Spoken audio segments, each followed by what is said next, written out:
प्रदेश विधानसभा में बजट सत्र के दूसरे दिन की शुरुआत फिर काम रोको प्रस्ताव के साथ हुई। विपक्ष की तरफ से सुखराम चौधरी के नियम 67 के तहत काम रोको प्रस्ताव के अंदर प्रदेश में संस्थानों के डिनोटिफिकेशन को लेकर चर्चा की मांग की। इसके बाद प्रश्नकाल को स्थगित करके सरकार के संस्थानों को बंद करने के फैसले पर सदन में चर्चा हुई। चर्चा के दौरान पक्ष और विपक्ष के बीच जमकर आरोप प्रत्यारोप का दौर चला। विपक्ष ने सरकार पर कई महत्वपूर्ण संस्थानों को बंद करने का आरोप लगाया और व्यवस्था परिवर्तन पर भी सवाल उठाए।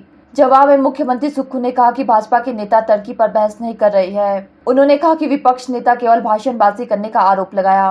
वो नियम 67 किस लिए होता है? प्रदेश में कोई बड़ी दुर्घटना हो जाए, कोई बड़ी आपदा आ जाए, कोई ऐसी वारदात हो जाए तो सारा काम रोकने के बाद नियम 67 के तहत ये प्रावधान किया गया कि पहले ये प्रदेश के हित में है, इस पर चर्चा की जाए। यहाँ नियम 67 का सदुपयोग कैसे किया जा रहा है कि जी विधायक निधि बंद होगी, जो संस्थान बंद हो गए, वो कोई ज़्यादा महत्वपूर्ण नहीं है।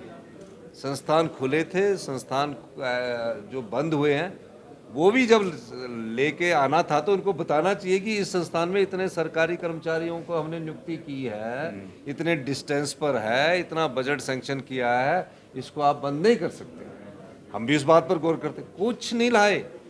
किसने क्यों? अभी जिस वक्ता ने बोला अगर उनके वहाँ संस्थान खोले गए तो उनसे ये पूछना चाहिए था इसके लिए बजट का प्रावधान कहाँ किया गया है, इसके लिए कौन से नॉर्म्स लिए गए हैं। कोई ऐसी चीज़ लाए नहीं। अभी एक वक्ता हमारे जो बोल रहे थे उन्होंने बड़ी अच्छी बात की कि 2 बच्चे और 5 टीचर है। ऐसे इस प्रकार के संस्थान खोल के क्या प्रदेश को हम सही दिशा से आगे बढ़ने ले जा सकते हैं? हमें इस प्रदेश की सेवा करने के लिए आए हैं।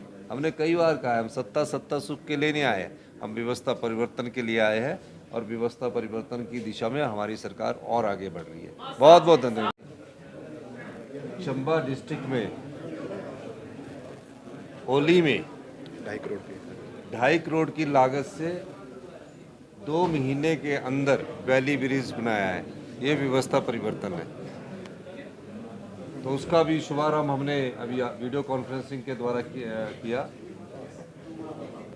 वो जो होली ब्रिज था वो टूट गया था और हम डायरेक्शन देने के बाद उसमें 2 करोड़ 50 लाख रुपए का होली ब्रिज का निर्माण किया गया। तो अभी तो उसका शुभारंभ करके आ रही है। और दूसरा जो आपका सवाल है, हमने कहा कि चर्चा होनी चाहिए। तो नियम 67 के कारण जो बार बार ये काम रोको प्रस्ताव लाते हैं, हम चाहते हैं कि उसमें सार्थक चर्चा हो।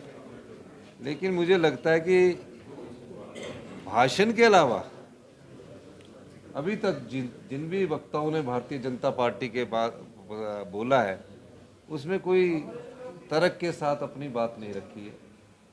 कोई अपने को जस्टिफाई भी नहीं कर पा रहे हैं कि कौन सा संस्थान कहाँ खुलना चाहिए। मैं चाहूँगा कि लंच के बाद जस्टिफाई करें अपनी बात को कि यहाँ स्कूल खुलना चाहिए, यहाँ डिस्पेंसरी होनी चाहिए, यहाँ ये होना चाहिए। उन सब बातों को जस्टिफाई करें। हम तो पहले कह चुके हैं नीड बेस जब होगा तो उसको खोलेंगे। लेकिन जब इनके विधायक जो चर्चा लाए हैं नियम 67 के तहत काम रोको में और अपनी बात कहने के लिए भाषण में ज़्यादा विश्वास करते हैं, तो भाषण के द्वारा तो प्रशासनिक फैसले नहीं लिए जाते ना, तर्क के आधार पर, डिस्टेंस के आधार पर फैसले लिए जाते हैं। अभी चर्चा चालू है और चर्चा में मैं चाहूँगा कि भारतीय जनता पार्टी के सभी विधायक खुल बोले और तर्क के साथ।